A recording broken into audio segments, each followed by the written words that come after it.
You ask Tiger to solve. This deals with linear equations with one unknown. The final result is y equals 2/3.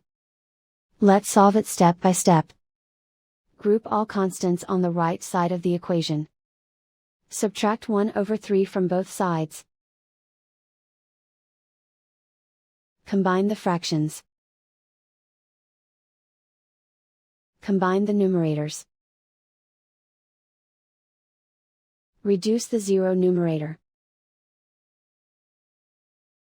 Simplify the arithmetic. Convert the integer into a fraction. Combine the fractions. Combine the numerators. Isolate the y. Divide both sides by 19. Simplify the fraction. Simplify the arithmetic.